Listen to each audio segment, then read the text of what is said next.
आप सभी दोस्तों और भाइयों को नमस्कार। आज हम लोग मॉडर्न अलजेब्रा के कुछ महत्वपूर्ण प्रश्नों को करेंगे जो टीजीटी पीजीटी में प्रीवियस ईयर्स में पूछे जा चुके हैं। ठीक है। और इसमें जो मेनली टीजीटी में जो मेनली क्वेश्चन पूछे जाते हैं वो फैक्ट पर आधारित होते हैं, मतलब थ्योरम बेस्ड क्वेश्चन होते हैं। ठीक है। अगर आपको वो सारी चीज़ें पता है तो आप एज इट इज़ सीधे ऑप्शन टिक कर सकते हैं। पीजीटी में थोड़ा सा क्वेश्चन थोड़ा सा लेवल ऊपर होता है। और टीजीटी में कुछ क्वेश्चन ऐसे हैं जैसे ग्रुप वगैरह का आर्डर वगैरह पूछ लेता है या जनरेटर वगैरह पूछ लिया तो उसको सॉल्व भी करना पड़ता है।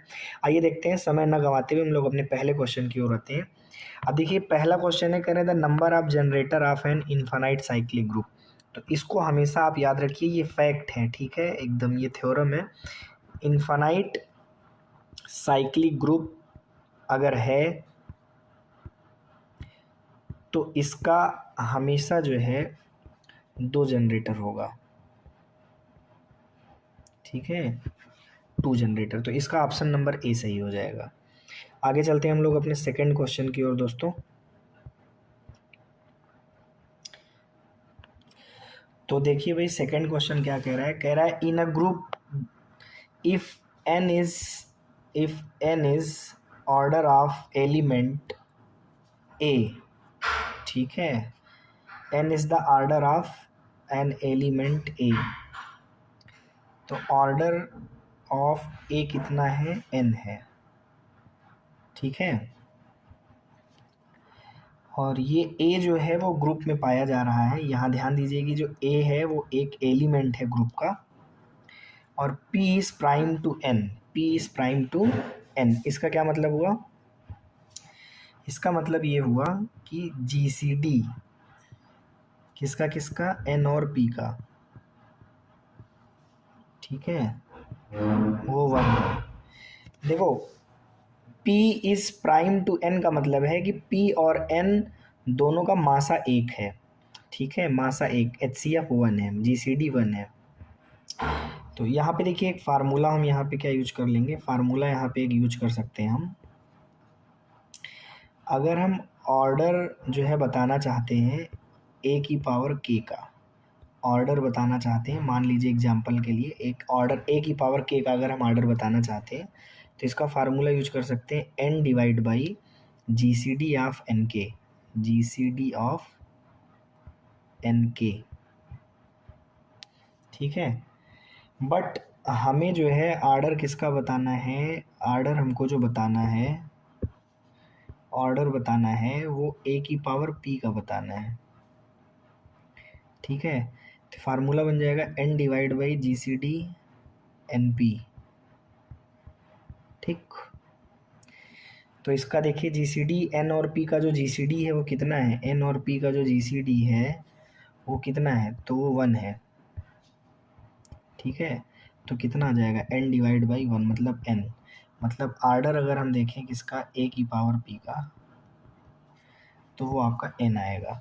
इसका मतलब इसका जो आंसर है वो कौन सा हुआ, ऑप्शन नंबर सी करेक्ट हो गया। इसको हम एक तरह से और भी आपको समझा सकते हैं। नॉर्मल आप इसको अगर ऐसे समझना चाहते हैं तो ऐसे समझिए। जैसे मान लीजिए एग्जांपल के लिए आपके पास कोई एक ग्रुप है। ठीक है, मान लीजिए कोई एक ग्रुप है आपके पास।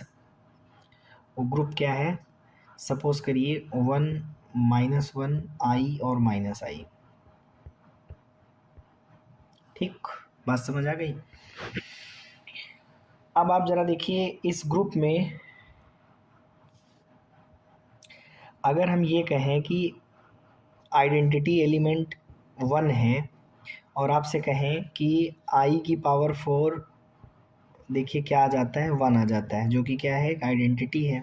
ठीक है, अब यहाँ पर देखिए जो मुद्दा उठता है वो ये उठता है कि I की पावर 4 देखिए क्या आ रहा है, आइडेंटिटी दे रहा है। मैं आपसे पूछना चाह रहा हूँ I की पावर 3 का, जैसे I का आर्डर क्या है, I का आर्डर तो भैया 4 है ना। तो अगर मैं कहूँ कि I क्यूब का क्या आर्डर होगा, I की पावर 3 का क्या आर्डर होगा। ठीक है, जैसे ये I है, इसका आर्डर 4 है, आइडेंटिटी एलिमेंट आ रहा है। अब मैं कहूँ I क्यूब का क्या होगा, तो देखो ये जो 4 है और ये जो 3 है ये दोनों आपस में देखिए क्या है, को प्राइम है। ठीक है, जैसे यहाँ पर दिया गया है, कंडीशन यही है, ठीक है, p और n प्राइम है। तो अगर आप इसको n कह रहे हैं और इसको p कह रहे हैं, तो p और n आपस में क्या है, प्राइम है। तो प्राइम है तो देखिए इसका आर्डर जो होगा वो 4 होगा, 4 तियाँ 12, तभी 1 आएगा। क्या आप हमारी बात समझ गए हैं? एक एग्जाम्पल के माध्यम से मैंने बताया। आगे चलते हैं हम लोग अपने अगले क्वेश्चन की ओर। हमारा क्वेश्चन नंबर अगला है क्वेश्चन नंबर 3। क्वेश्चन नंबर 3 दोस्तों देखिए क्या है, कह रहे हैं ए एक्स बी की वैल्यू क्या है, ए एक्स बी की वैल्यू बी है। ठीक है, यहाँ पे ये ध्यान देना है कि ए और एक्स दोनों ही ग्रुप के एलिमेंट हैं, ठीक, और आपसे एक्स की वैल्यू पूछी जा रही है। तो कह रहे हैं बताइए जो एक्स वाला एलिमेंट है उसकी क्या वैल्यू होनी चाहिए। अच्छा, ए एक्स बी बराबर बी है, तो क्या दोनों पक्षों में हम ए इनवर्स से मल्टीप्लाई कर सकते हैं क्या? तो जवाब है कि हाँ कर सकते हैं। तो हमने दोनों पक्षों में ए इनवर्स से क्या कर दिया, मल्टीप्लाई। देखिए इसमें जो है हमने क्या किया, दोनों पक्षों में ए इनवर्स से मल्टीप्लाई कर दिया, तो इतना आ गया। अब देखिए ए इनवर्स और ए ये आइडेंटिटी होता है, और इक्वल टू क्या बचेगा, ए इनवर्स बी। ध्यान दीजिएगा यहाँ पे कि ए इनवर्स ए ये आपका आइडेंटिटी हो जाएगा। अब आप ज़रा देखिए एक्स बी और दोनों पक्षों में अगर मैं बी इनवर्स से मल्टीप्लाई कर दूं, तो ए इनवर्स बी, और इसमें भी मैंने किससे मल्टीप्लाई, बी इनवर्स से कर दिया। तो यहाँ पर ज़रा देखिए ये चीज़ तो आइडेंटिटी हो जाएगी, ये भी चीज़ आइडेंटिटी हो जाएगी, तो दिस इम्प्लाइज दैट एक्स की वैल्यू क्या आएगी, ए इनवर्स। अब देखिए क्या एक्स बराबर ए इनवर्स, तो ए इनवर्स कोई ऑप्शन में दिया गया है, यहाँ ए इनवर्स बी दिया है बी वाले में, और ए नहीं, ठीक है, तो यहाँ पे आपका नन ऑफ दीज हो जाएगा। ठीक है, ऑप्शन नंबर 3 आपका करेक्ट, ऑप्शन नंबर डी आपका करेक्ट हो जाएगा। चलते हैं अब हम लोग अपने अगले क्वेश्चन की ओर।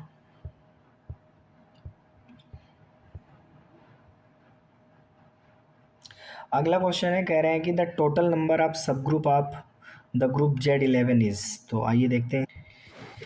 देखिए यहाँ पे एक ग्रुप दिया गया है आपको Z11, क्या दिया गया है, Z11 दिया गया है। यार ये जो Z11 है, ठीक है, ये चीज़ है क्या, ये क्या है, एक साइक्लिक ग्रुप है, साइक्लिक ग्रुप है, क्या है, of order, cyclic group of order 11।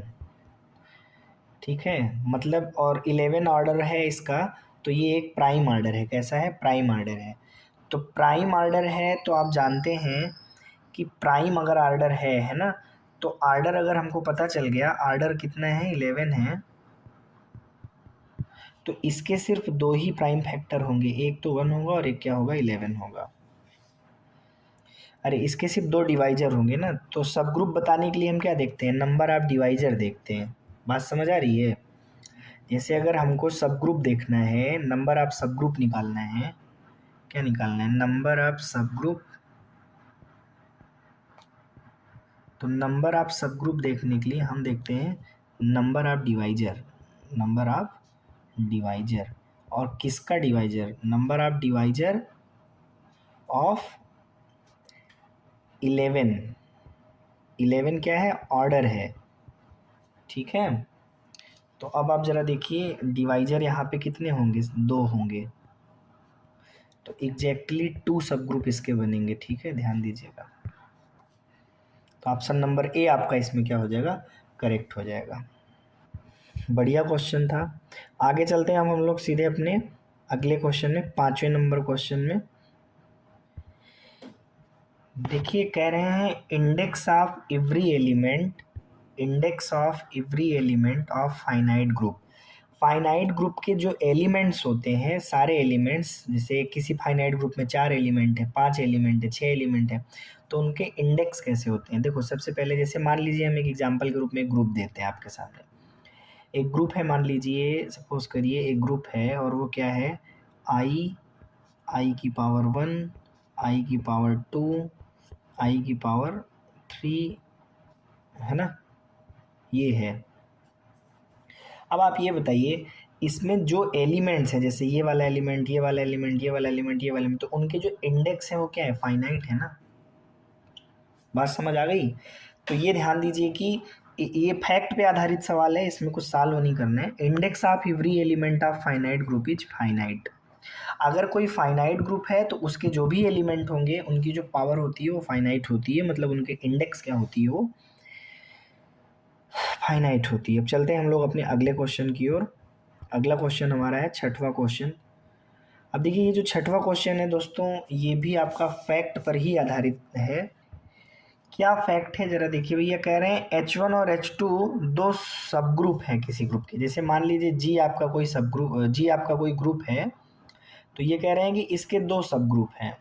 ठीक है, ये आपका क्या है, ग्रुप है, और इसके दो सब ग्रुप है, एक H1 है और एक H2 है। तो कह रहे हैं कि जो H1 इंटरसेक्शन H2 होगा वो क्या होगा। तो यार ये भी ना एक सब ग्रुप होगा जी का, याद रखिए इसको हमेशा। ठीक है, ये भी एक सब ग्रुप होगा जी का। ठीक है, बात समझ आ गई आप लोगों को। ये बात आप याद रखिए कि अगर कभी भी कोई ग्रुप है जी और उसके दो सबसेट H1 और H2 हैं तो उनका इंटरसेक्शन हमेशा जी का सब ग्रुप होगा। ठीक है, मतलब वो भी आपका सब ग्रुप होगा ग्रुप का। आगे चलते हैं हम लोग अपने अगले क्वेश्चन की ओर। अगला क्वेश्चन है हमारा सातवां क्वेश्चन। क्या कह रहे हैं, कह रहे हैं इन अ ग्रुप जी, क्या कह रहे हैं, in a group G if a square equal to e. कह रहे हैं अगर ए स्क्वायर ई है, ठीक है, if a square equal to e है, ठीक है, for every a belongs to group G, then ये बात आपको क्लियर रूप से समझ में आनी चाहिए कि then every element is its own inverse. ठीक है, ये कंडीशन होल्ड कर जाएगी। तो यहाँ पे ये ध्यान दीजिए कि for any A B belongs, मतलब कोई भी दो अगर आप एलिमेंट लेते हैं जी से, तो ये बात आपको ध्यान देनी है कि फिर हम ये लिख सकते हैं we have a b square equal to e. ठीक है, और अगर हम ऐसा कह सकते हैं तो यहाँ से हम ये बात कहेंगे कि ए बी स्क्वायर क्या है भैया, A B into A B, ऐसा लिख सकते हैं। ये ई है, this implies that A B बराबर ए बी इनवर्स, तो इसको हम लिखेंगे बी इनवर्स ए इनवर्स। तो क्लियर है, यहाँ से अबेलियन कंडीशन होल्ड कर रही है। ठीक है, तो यहाँ से आपका जी क्या हो जाएगा, अबेलियन हो जाएगा। तो ये बात ध्यान रखिए कि इन अ ग्रुप जी अगर if a square equal to e है तो for all a belongs to G, G आपका क्या होगा भैया, अबेलियन रहेगा। चलते हैं अपने नेक्स्ट क्वेश्चन की ओर। हमारा आठवां क्वेश्चन है, आपके सामने है, जरा देखिए भैया। कह रहे हैं यदि जी एक समूह है जिसमें ऑर्डर ऑफ ए कितना है भैया, ऑर्डर ऑफ ए है, ऑर्डर ऑफ ए कितना है, ऑर्डर ऑफ ए एम, और ऑर्डर ऑफ बी जो है वो है एन, और ख़ास बात की दोनों एलिमेंट ए बी ग्रुप में ही हैं, तो इसमें से कौन सा कथन आपका सत्य होगा। तो आइए देखते हैं। देखिए इसमें जो सबसे मेन चीज़ क्या है कि इन जनरल अगर मैं कहूँ तो ये कहूँगा कि इन जनरल, ठीक है, you can not determine order A B. ठीक है, इन जनरल आप जो है ए बी का आर्डर जो है वो डिटरमाइन नहीं कर पाएंगे। ठीक है, only from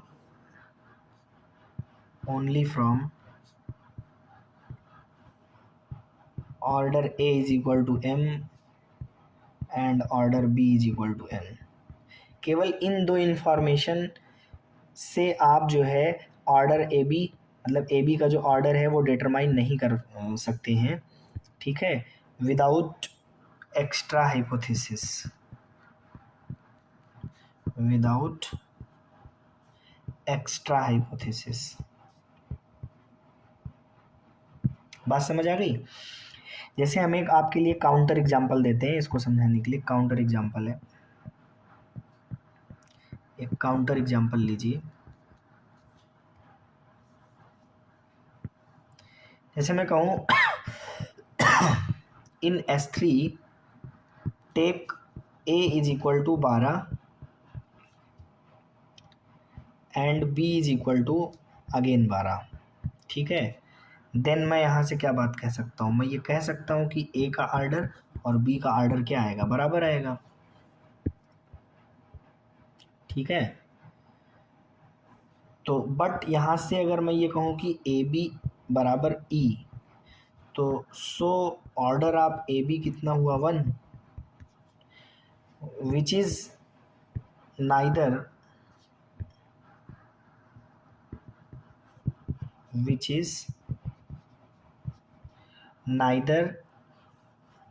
M nor N nor Mn, मतलब ना तो M हो सकता है, ना तो N हो सकता है, और ना ही Mn हो सकता है। तो इससे ये क्लियर हुआ कि ना तो ऑप्शन नंबर A सही होगा, ना ऑप्शन नंबर B सही होगा, ना ऑप्शन नंबर D। तो एक ऑप्शन बचता है, और वो कौन सा बचता है, option number D, none of these के साथ आप चले जाइए। यहाँ पे दो बातें हम आपको और बताएंगे, इसको आप ध्यान दीजिएगा। दो बातें हम आपको इसमें जो है कुछ यूज़फुल चीज़ें हैं जो आपके सामने हम रखना चाहते हैं, तो इसको आप ज़रा देखिए। अब क्या हम यूज़फुल चीज़ आपके सामने रखना चाहते हैं, इसको ध्यान दीजिए। पहली बात तो हम आपके पास ये रखना चाहते हैं, पहला स्टार मेरा ये है कि if A and B commute, ठीक है, बहुत ही इम्पोर्टेंट बात है, इसको ध्यान दीजिए। Then order of AB divides LCM of MN, ठीक है, ये बात ध्यान दीजिएगा। यहाँ पे जो आपके लिए इम्पोर्टेंट बात है वो ये ध्यान देने की है, अगर यदि A और B कम्यूट करते हैं, if A and B commute, then AB का जो आर्डर है वो MN के LCM को डिवाइड करेगा, क्लियर। एंड दूसरी बात आपको ये ध्यान रखनी है, यहाँ पे कि if A and B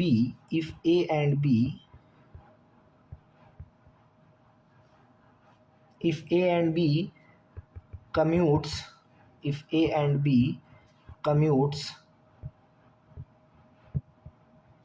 commute, then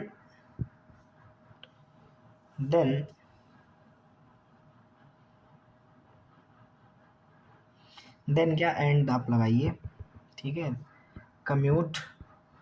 and एक बात और ध्यान दीजिए, और अगर GCD जो है वो MN का, GCD M और N का मान लीजिए 1 आ रहा हो, ठीक है, देन इस कंडीशन में आप ये बात कह सकते हैं, क्या कह सकते हैं भैया, देन इस कंडीशन में आप ये बात कह सकते हैं, अब क्या कह सकते हैं ज़रा देखिए भैया, then order of AB is MN, ये इंपॉर्टेंट बात है। तो मैंने यहाँ पे आपको दो इंपॉर्टेंट बात बताई है दोस्तों। एक बताई है कि अगर A और B कम्यूट है, if A and B commute, ठीक है, then order of AB divides LCM of MN, clear. अब यहाँ पे एक दूसरी बात जो मैंने बताई कि if A and B commute, and दूसरी बात ये कि GCD MN एक हो, ठीक है, GCD ऑफ MN क्या हो, एक हो, तब आप ऑर्डर ऑफ AB कह सकते हैं। ये जो ऑर्डर ऑफ AB है वो कितना होगा, MN होगा। बात समझ आ गई? अब चलते हैं हम लोग अपने नेक्स्ट क्वेश्चन, अगले क्वेश्चन। तो अगला क्वेश्चन हमारा क्या है दोस्तों, अगला क्वेश्चन दोस्तों हमारा है 9वां क्वेश्चन। तो ये भी बढ़िया क्वेश्चन है, आइए दोस्तों इसको देखते हैं। 9वां क्वेश्चन क्या है दोस्तों, ज़रा देखिए। कह रहे हैं कि एक ग्रुप है और इसका आर्डर कितना है, 30, ठीक भैया। जो ग्रुप का आर्डर है, आर्डर ऑफ ग्रुप वो कितना है, 30। तो कह रहे हैं कि A की पावर 18 का आर्डर क्या होगा, ठीक है। तो देखो आपको ये ध्यान देना है कि मैं ऐसी यहाँ पे क्या पावर ले लूँ, मतलब ऑर्डर ऑफ A18 बताने के लिए आपको ये ध्यान देना है कि मैं ऐसी क्या यहाँ पे पावर ले लूँ कि वो 30 से डिवाइड रहे। तो देखिए यहाँ पे अगर मैं 5 लेता हूँ तो 18 पंचे कितना हो जाएगा, 90। ठीक है, और इसको आप लिख सकते हैं A30 की पावर 3, 30 तिया 90। तो ऑर्डर ऑफ A18 कितना हुआ, 5। ऑप्शन नंबर सी आपका क्या हो गया, करेक्ट हो गया। उम्मीद करता हूँ आपको हमारी बात समझ में आई होगी दोस्तों। अब चलते हैं हम लोग दोस्तों अपने अगले क्वेश्चन की ओर। अगला क्वेश्चन है हमारा 10 नंबर क्वेश्चन। आइए देखते हैं क्या कह रहा है। तो कह रहे हैं कि if H and K are two non empty subset of abelian group G। ध्यान दीजिए, एक अबेलियन ग्रुप है G और H और K इसके दो नॉन इम्पटी क्या है, सब ग्रुप, सबसेट है, सॉरी सबसेट है। ठीक है, तो कह रहे हैं कि if H and K are two non-empty subset of abelian group G, then HK is always then HK is a subgroup of G if, मतलब HK G का सबग्रुप कब होगा। तो ये कह रहे हैं कि अगर HK भी इसका सबग्रुप बने तो कब बनेगा। देखो ये बात आपको बहुत अच्छे से पता होनी चाहिए, मैं लिख देता हूँ बल्कि आपको समझाने के लिए। देखिए इसमें जो है आपको ये बात ध्यान देखनी है कि in an abelian group, in an abelian group G, the product set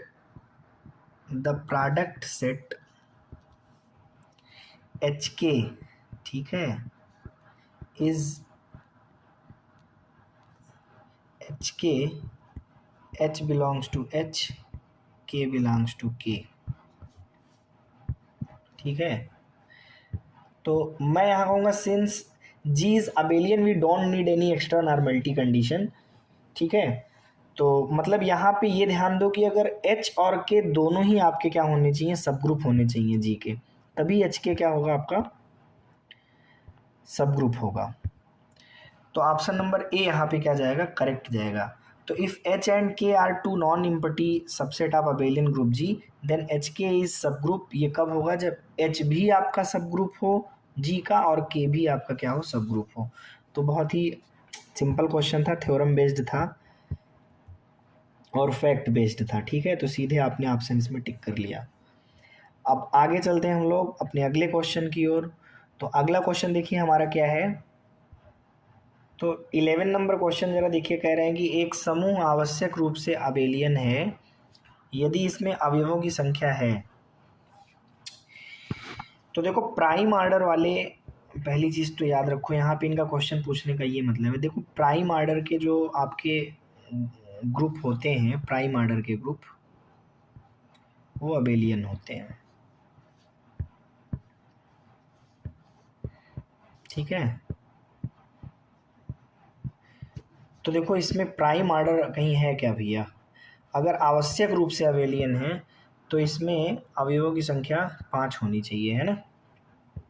तो इसके लिए मैं आपको एक छोटी सी बात फैक्ट के रूप में बता देता हूँ, इसको आप याद रखिए। पहली चीज़ तो आपको ये बात दिमाग में रखनी है कि every cyclic group is abelian group. पहली बात तो मेरे भाई ये याद रख लीजिए, और दूसरी जो इम्पोर्टेंट बात ये है उसको याद रख लीजिए जिस पे ये क्वेश्चन पूछा गया है। क्या है मेरे भैया, तो वो ये है कि every group of prime order, every, ये सब थ्योरम्स हैं भैया यार, ये सब यूज़फुल फैक्ट्स हैं। ठीक है, इनको याद रखिए और इसी पे MCQ बनते हैं, फटाफट टिक कर दिया करिए। एवरी ग्रुप ऑफ प्राइम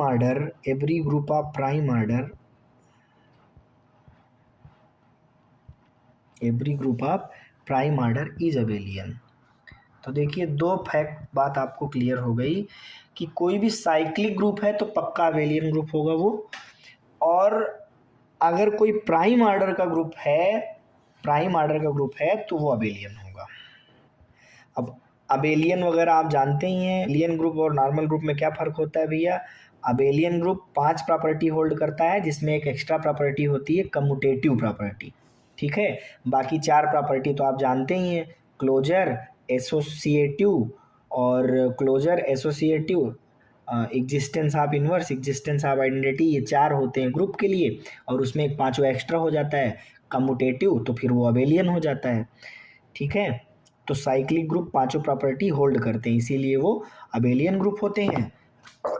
और प्राइम ऑर्डर के जितने भी ग्रुप होते हैं वो सब के सब अबेलियन होते हैं। आते हैं हम लोग अपने 12वें नंबर क्वेश्चन की ओर। तो 12 नंबर क्वेश्चन दोस्तों क्या है, जरा देखिएगा। 12 नंबर क्वेश्चन है, यदि जी आपका एक ग्रुप दिया गया है तो कह रहे हैं फिर जी क्या है।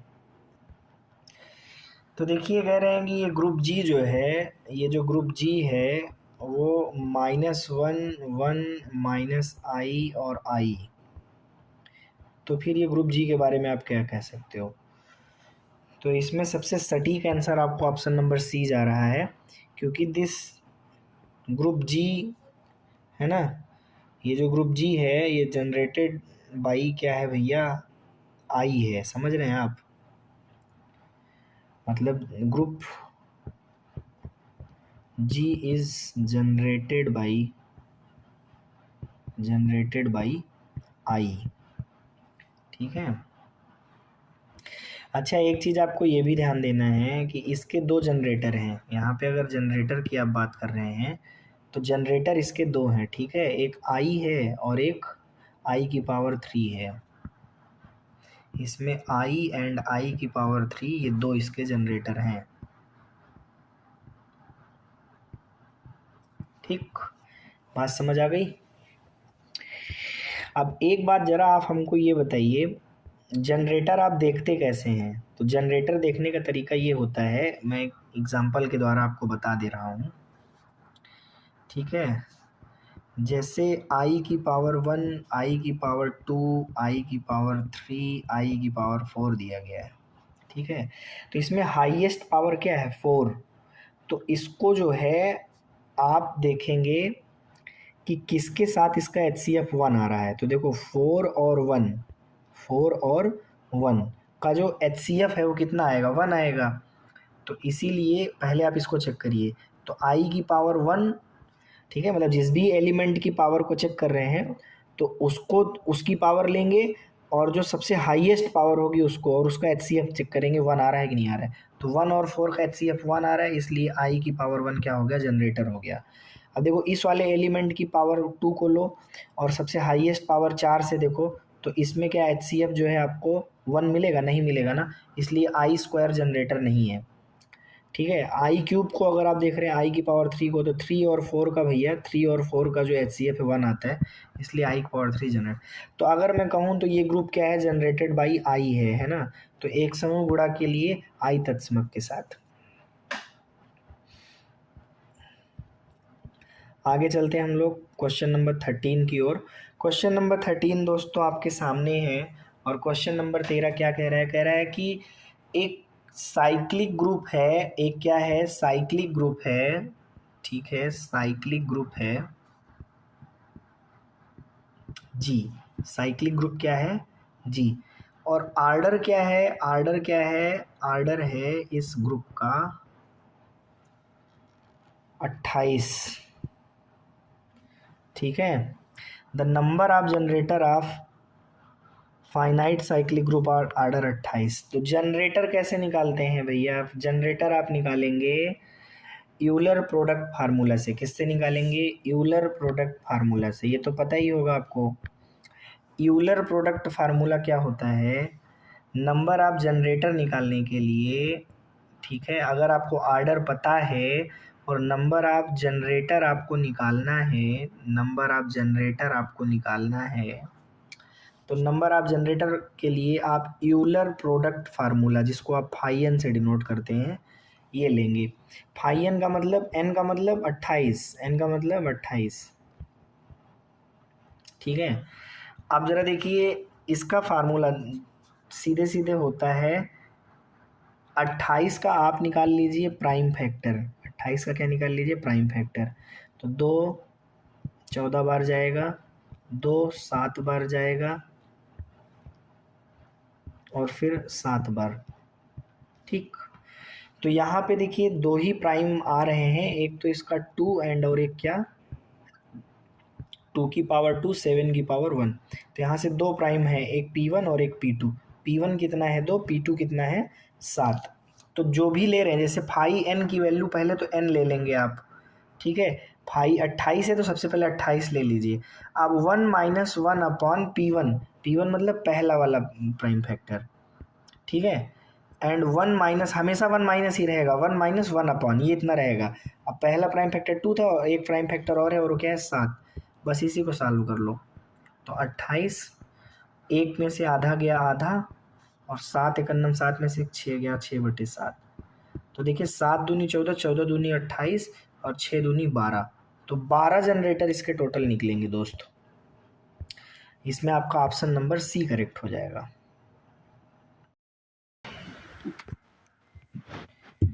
तो आ गया नेक्स्ट क्वेश्चन दोस्तों, 14 नंबर क्वेश्चन आपके सामने। और ये क्या कह रहा है जरा ध्यान से देखिएगा दोस्तों। कह रहे हैं G is a group of order n and H is a subgroup of order m। ठीक है, क्या कह रहे हैं, कह रहे हैं ग्रुप है of order n and H is a subgroup of order m। Then तो देखो यहाँ पे लैग्रेंज थ्योरम अप्लीकेबल है, यहाँ पे ये ऑप्शन हो जाएगा आपका, ऑप्शन नंबर सी करेक्ट हो जाएगा, m डिवाइड्स n। ठीक है, ये लैग्रेंज थ्योरम है। लैग्रेंज थ्योरम क्या है जरा देखिएगा, यहाँ पे मैं आपको इम्पोर्टेंट बात बताना चाहता हूँ, इसको आप याद रखें। If G is a group, if G is a group, if G is a group of order n, of order n,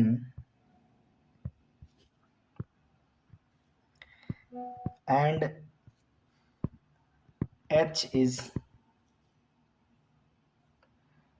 a subgroup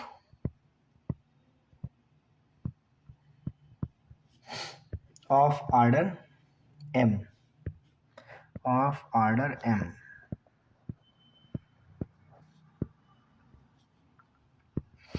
then by Lagrange theorem, then by Lagrange theorem,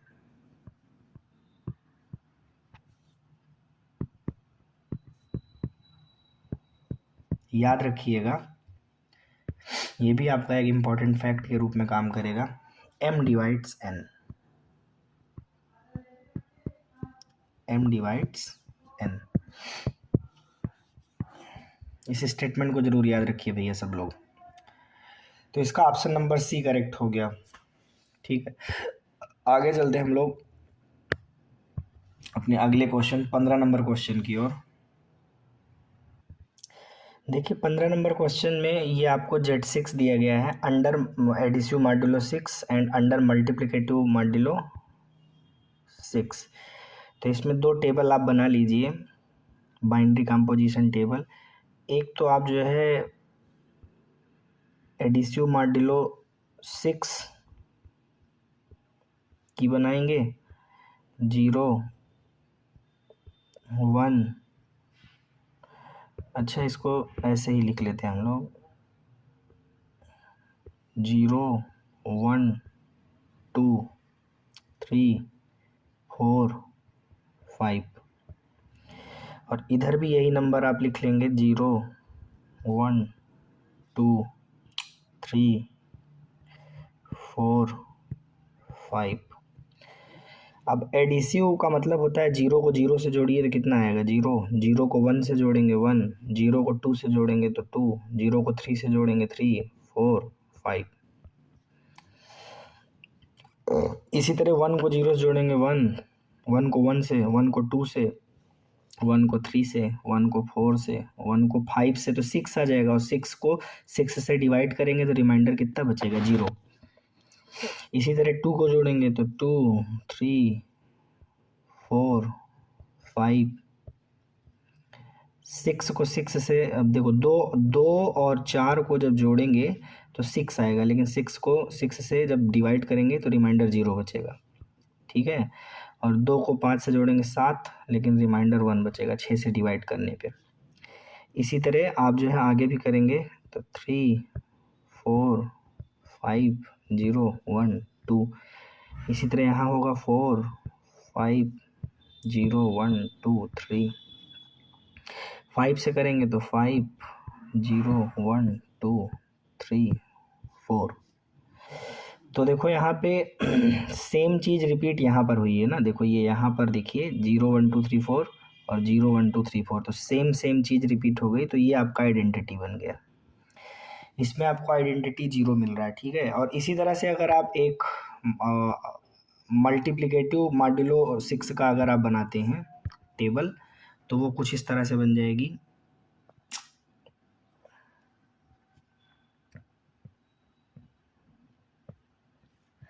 numbers क्या हैं भैया? 0 1 2 3 4 5, इधर भी वही है 0 1 2 3 4 5। 0 को 0 से गुणा करेंगे 0, 1 से करेंगे 0, 2 से करेंगे 0, 0 को 3 से गुणा करेंगे 0, 0 को 4 से गुणा करेंगे 0, 0 को 5 से गुणा करेंगे 0, 1 को 0 से करेंगे 0, 1 का 1 से करेंगे 1, 1 का 2 से करेंगे 2, 1 का 3 से करेंगे तो 3, 4 से करेंगे 4, 5 से करेंगे तो 5, 2 का 0 से करेंगे 2, 2 1 जा 2, 2 2 जा 4। अब देखिए 2 3 जा 6, 2 3 जा 6, 6 को 6 से डिवाइड करेंगे तो 0 आएगा, है ना। ठीक है, इसी तरह 2 को 4 से करेंगे 2 चौको 8 और 6 से डिवाइड करेंगे रिमाइंडर 2। ठीक है, अब इसी तरह 2 को 5 से करेंगे तो 10 और 10 6 से डिवाइड करेंगे तो रिमाइंडर 4। तो 3 को 0 से करेंगे 0, 3 एक अन्नम 3, 3 दूनी 6, रिमाइंडर 0 बचेगा, 3 त्रिक 9, रिमाइंडर 3 बचेगा, 3 चौके 12। अब 12 को जब 6 से डिवाइड करेंगे तो रिमाइंडर 0 बचेगा, है ना। और इसी तरह 3 पचे 15, तो 6 दूनी 12, रिमाइंडर 3 बचेगा। इसी तरह 4 वाले से करिएगा, मैं करता जा रहा हूँ, आप देखते जाइए।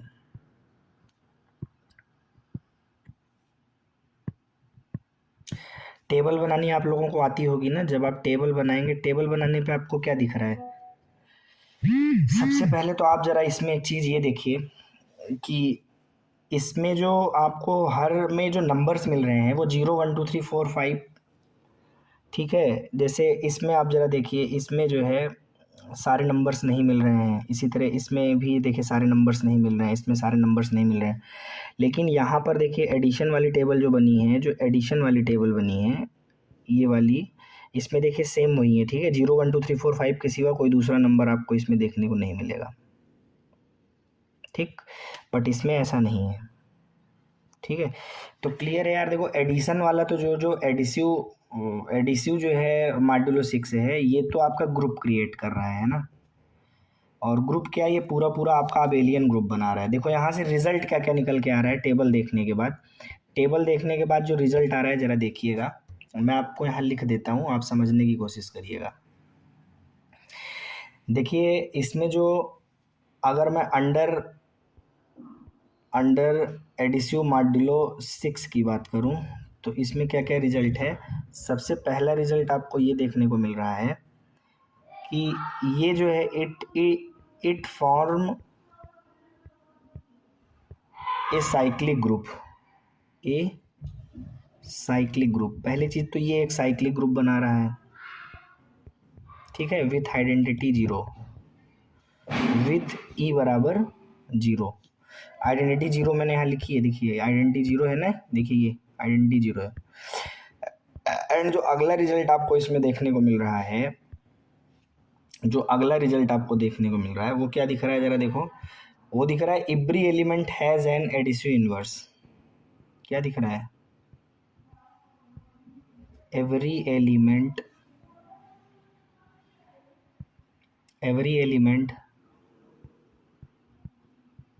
Has an adhesive inverse. ठीक, जितने भी एलिमेंट हैं 0 1 2 3 4 5 सबका अपना एक एडिसिव इन्वर्स है, ठीक है। तो सो यहाँ पे ये बात क्लियर होती है, सो यहाँ पे ये बात क्या क्लियर होती है, R under additive modulo 6 is an abelian group. ये कैसा ग्रुप है, इज एन अबेलियन ग्रुप।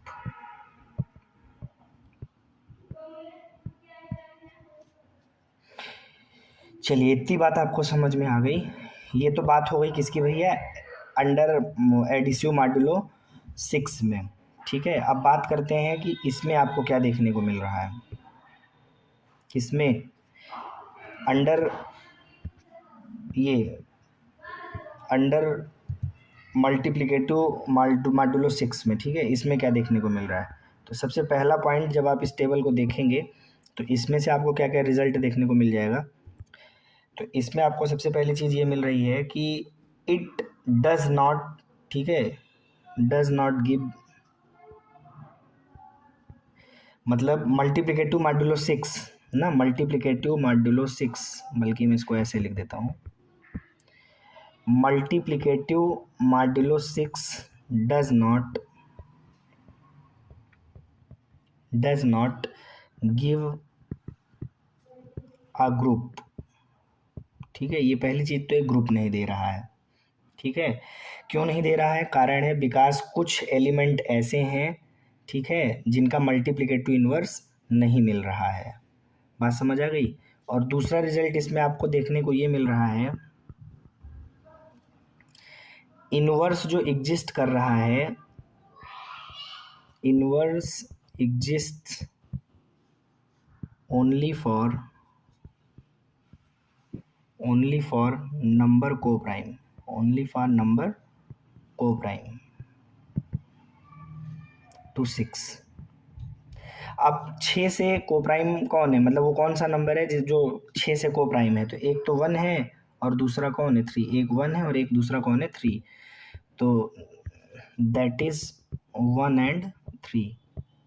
तो केवल इनका ही इन्वर्स क्या कर रहा है भैया, एग्जिस्ट कर रहा है। Inverse exist only for number को प्राइम टू 6, ठीक है। मतलब 1 और 3 है ना, नहीं 3 नहीं, सॉरी 5 गलती हो गई, 3 जो है नहीं वो 5 है ना इसमें को प्राइम।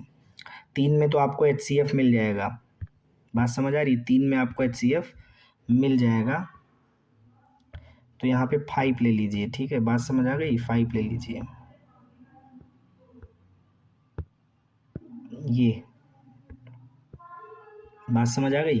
तो देखो ये जो 1 है और ये जो 5 है, ये 6 के साथ क्या है, को प्राइम है। तो यहाँ पे ज़रा देखिएगा, मैं यहाँ 5 लिख देता हूँ, 1 एंड 5।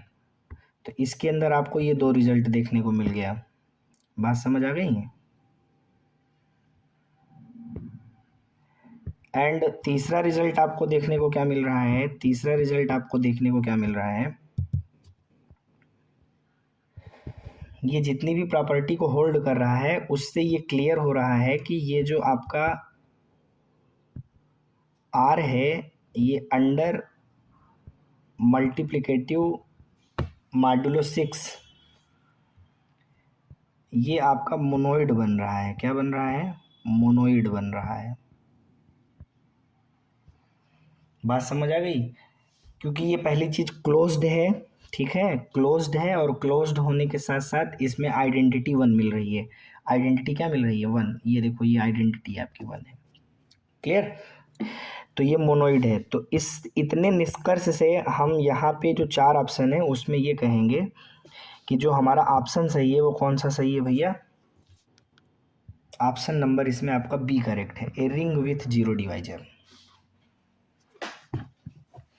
आर आपका रिंग है, ठीक है, यहाँ पे ये रिंग की प्रॉपर्टी होल्ड कर रहा है और विथ 0 डिवाइजर।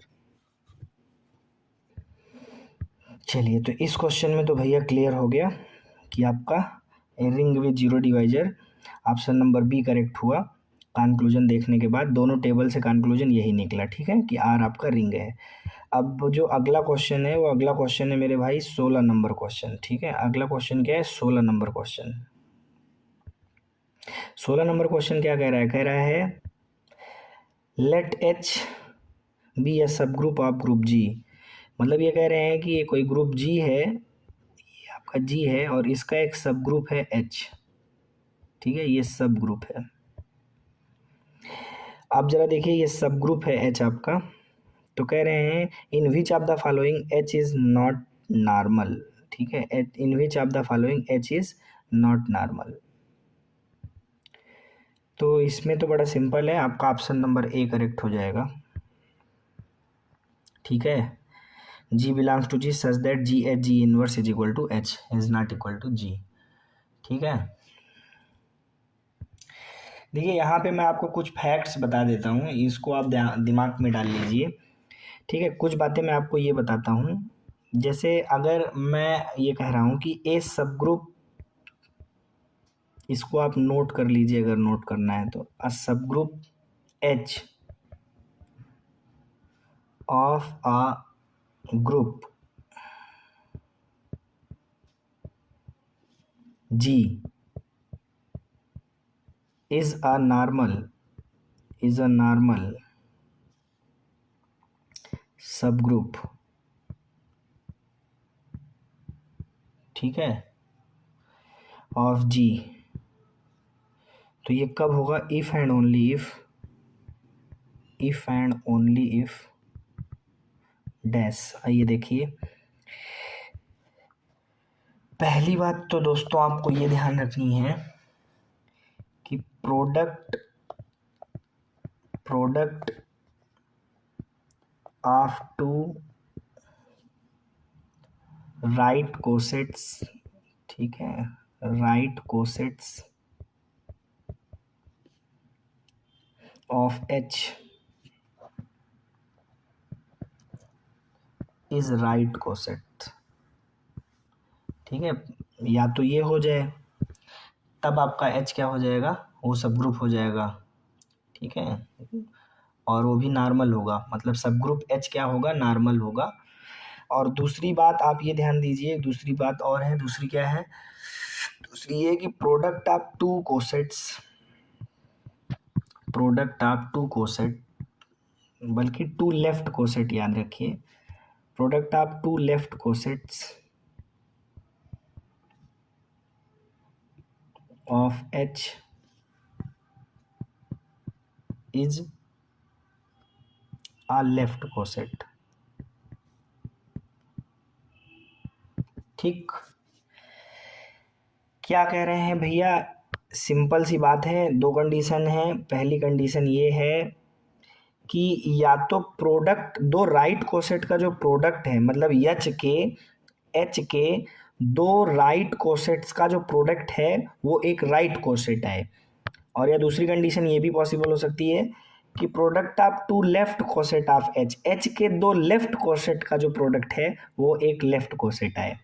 ठीक है, अब इसमें कुछ एक्स्ट्रा बातें भी आप ध्यान में रख सकते हैं। जैसे कुछ एक्स्ट्रा बातें ये हैं, कुछ एक्स्ट्रा बात देखिए यहाँ पे, आप ये ध्यान लीजिए। एक्स्ट्रा में आपको कुछ फैक्ट ये याद रखनी है। पहला बात ये कि जितने भी सब ग्रुप होते हैं, एवरी सब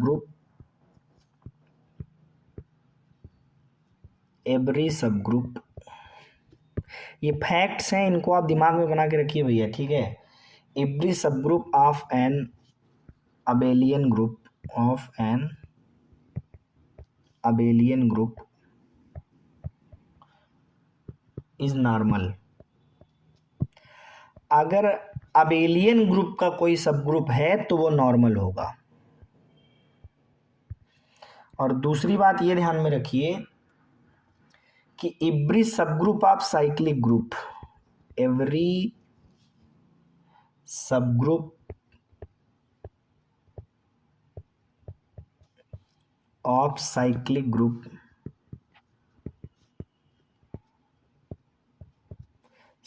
group is normal.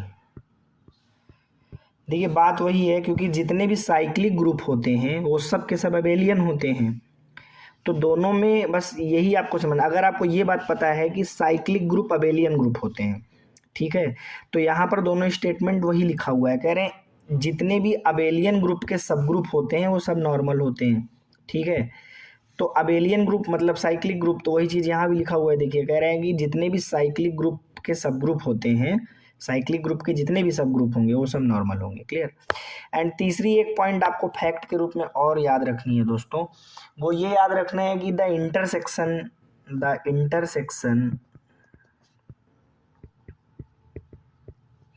intersection of any two normal subgroup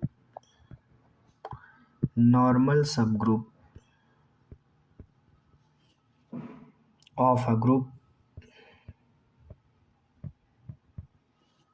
is normal subgroup। ठीक, तीसरी बात आपको ये याद रखनी है, कह रहे हैं कि किसी भी दो नॉर्मल सब ग्रुप को लेते हैं और उसका इंटरसेक्शन करते हैं तो फिर वो जो आपको मिलेगा नॉर्मल सब ग्रुप ही मिलेगा, मतलब नॉर्मल सब ग्रुप के इंटरसेक्शन नॉर्मल सब ग्रुप होते हैं। ठीक है, बात याद रखिएगा। तो ये 3 फैक्ट्स आपको और बता दिया मैंने, तो इतने पॉइंट्स आप याद रखिएगा। ठीक है, और ऑप्शन नंबर ए आपका इसमें करेक्ट है, 16 का ऑप्शन नंबर ए आपका करेक्ट है। चलते हैं हम लोग अपने अगले क्वेश्चन की ओर दोस्तों। तो अगला क्वेश्चन आपके सामने है दोस्तों, और वो क्या है जरा ध्यान से देखिए। अगला क्वेश्चन है दोस्तों 17 नंबर क्वेश्चन। ठीक है, अगला क्वेश्चन दोस्तों 17 नंबर क्वेश्चन है। आइए देखते हैं दोस्तों 17 नंबर क्वेश्चन क्या कह रहा है।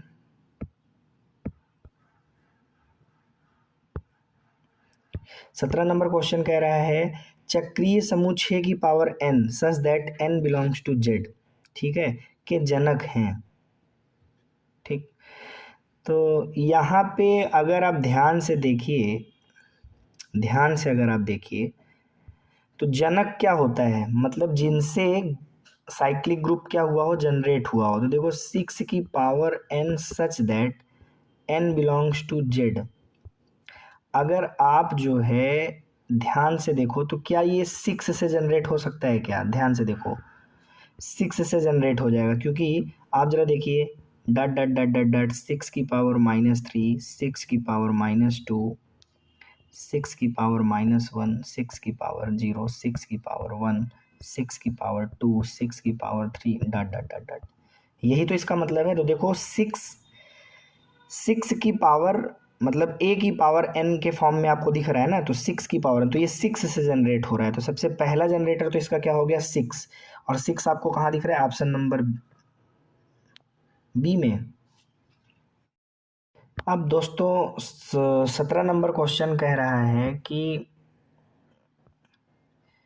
क्या कह रहा है कि चक्रीय समूह 6 की पावर n, देखो 6 की पावर n और n बिलोंग्स टू इंटीजर, ये साइक्लिक ग्रुप है। कैसा ग्रुप है? साइक्लिक ग्रुप है।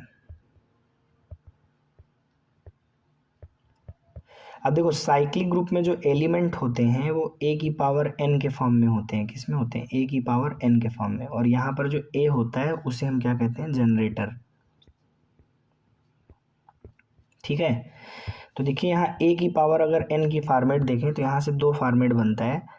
एक दोस्तों बनता है, देखिए जैसे डट डट डट डट डट 6 की पावर -2 है ना, 6 की पावर -1, 6 की पावर 0, 6 की पावर x की पावर 2 एंड सो ऑन, ऐसे डट डट डट आगे। तो ये कैसा है? एक इनफाइनाइट साइक्लिक ग्रुप है ना, एक इनफाइनाइट साइक्लिक ग्रुप है। और इसमें सारे एलिमेंट क्या है? a की पावर n के फॉर्म में, मतलब यहाँ पर 6 आपका क्या हुआ? जनरेटर हुआ। अब देखो क्या इसी को, इस चीज को अगर आप ध्यान से देखो तो इस चीज को क्या हम ऐसा नहीं लिख सकते हैं? क्या लिख सकते हैं? देखो 1/6 की पावर 2, मतलब ये इस चीज को लिख सकते हैं 1/6 की पावर -2। ठीक है, डट डट डट डट। इसी तरह इसको लिख सकते हैं 1/6 की पावर -1, है ना। इसको लिख सकते हैं 1/6 की पावर 0। इसको लिख सकते हैं 1/6 की पावर n। इसको लिख सकते हैं 1/6 की power 2, dot dot dot dot. तो यहाँ पर ध्यान से देखो सेम यही चीज आपका क्रिएट होके आएगा, सेम यही चीज आपका क्रिएट होके आएगा, लेकिन लेकिन यहाँ पर देखिए जनरेटर का काम कौन कर रहा है, ये भी आपका इन्फानाइट साइक्लिक ग्रुप है, ध्यान से देखिए। लेकिन यहाँ जनरेटर का काम कौन कर रहा है, यहाँ जनरेटर का काम कर रहा है 1/6 ए की पावर एन। तो ए आपका 1/6 है। तो 6 और 1/6 इसके दो जनरेटर होंगे। ये जो आपका इन्फानाइट साइक्लिक ग्रुप दिया गया है, इसके दो जनरेटर हैं, एक 6 है और एक 1/6 है। लेकिन यहाँ पर कोई भी ऐसा ऑप्शन नहीं है जो 6 और 1/6 लिखा हुआ हो, तो इसलिए यहाँ पे आपका ऑप्शन नंबर डी करेक्ट हो जाएगा, उपर्युक्त में से कोई नहीं। ठीक है, क्योंकि इसके दो जनरेटर हैं, एक 6 और एक 1/6। जनरेटर क्या होता है, जिससे साइक्लिक ग्रुप क्या होता है, जनरेट होता है। ठीक है, अब यहाँ पे 18 नंबर क्वेश्चन आप सबके सामने है दोस्तों। देखिए, ये आपका कह रहे हैं कि in any group the number of improper सब ग्रुप। तो किसी भी ग्रुप में जो इम्प्रॉपर सब ग्रुप बनते हैं वो दो बनते हैं। ठीक है, ये ध्यान दीजिएगा। इन एनी ग्रुप, किसी ग्रुप के अंदर जो इम्प्रॉपर सब ग्रुप होते हैं वो ऑलवेज 2 होते हैं। ये आपका फैक्ट है भैया। ठीक है, याद रख लीजिए, ये सीधे सीधे आपका फैक्ट पे आधारित सवाल है। किसी भी ग्रुप में अगर कोई ग्रुप है, ठीक है, तो उसके इम्प्रॉपर सब ग्रुप जो होते हैं, इम्प्रॉपर सब ग्रुप वो दो होते हैं। अगले क्वेश्चन की ओर चलते हैं हम लोग दोस्तों।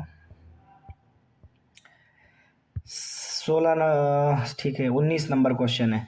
इब्री साइक्लिक ग्रुप इज, देखो भैया ये भी आपका फैक्ट पे आधारित है। इब्री साइक्लिक ग्रुप अबेलियन होता है भैया। ठीक है, every cyclic group is abelian group. अभी इसको मैंने ऊपर भी बताया था, 2 क्वेश्चंस के अंदर मैंने ये फैक्ट भी लिखवाया था, और उसी पे देखिए ये सवाल आ गया कि जितने भी साइक्लिक ग्रुप होते हैं वो सब के सब मेरे भाई अबेलियन ग्रुप होते हैं। ध्यान दीजिएगा, ये फैक्ट है। ठीक है, आगे चलते हैं हम लोग अपने अगले क्वेश्चन की ओर। तो अगला क्वेश्चन हमारा 20 नंबर क्वेश्चन है, आइए देखते हैं। कह रहे हैं डिटरमाइन के so that the set S is linearly dependent in are cube, और एस की वैल्यू आपको 1 to 1 k3 1 और 2 k0 दी गई है।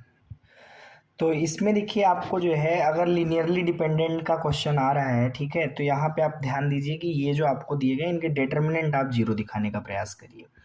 तो 1 2 1 k3 1, ठीक है, अगर डिटर्मिनेंट 0 आ रहा है तो फिर यहाँ पर ये लीनियरली डिपेंडेंट होते हैं। ठीक है, ध्यान दीजिए। तो आप 1 लेंगे तो आपका 3 जिरहम में 0 और माइनस के कन्नम के, -2 लेंगे, ये और ये कट जाएगा, के जिरहम में 0 2 कन्नम 2। अब डिटर्मिनेंट हल करना भैया आता ही होगा आप सबको। ठीक है, के स्क्वायर और 2 3 6 बराबर 0। तो -2 मल्टीप्लाई करेंगे +4 प्लस के स्क्वायर -6 = 0। ठीक है, तो के स्क्वायर माइनस के और 4 में से 6 गया तो -2 बराबर में 0। अब जरा देखिए यहाँ से, ये आपका k -2 k + 1, ठीक है, k -2 k + 1, ये दो फैक्टर बन जाएंगे। तो k बराबर 2 k बराबर -1। तो 2 और -1 कहाँ पे दिख रहा है, 2 और -1, तो ये भैया आपको ऑप्शन नंबर ए में दिख रहा है। ठीक है, ऑप्शन नंबर ए आपका करेक्ट हो गया। उम्मीद करते हैं दोस्तों कि आपको जो है हमारे जो ये क्वेश्चन के कलेक्शन थे वो पसंद आए होंगे। मॉडर्न अलजेब्रा में ये हमारे जो प्रीवियस ईयर में आए हुए क्वेश्चन थे उनको मैंने सॉल्व करने का प्रयत्न किया है। आपको क्वेश्चन के अंदर हिंट दिया है, ये एक प्रैक्टिस सेट है दोस्तों, और प्रैक्टिस सेट के अंदर दोस्तों हम लोग जो है सिर्फ क्वेश्चन को सॉल्व करते हैं। जो फैक्ट पर आधारित था उसको मैंने एज इट इज़ दिखाया आपको, प्लस फैक्ट आपको लिखवाया, और जो सॉल्व करने योग्य थे उनको सॉल्व करके दिखाया। ठीक है, बहुत बहुत धन्यवाद दोस्तों वीडियो देखने के लिए।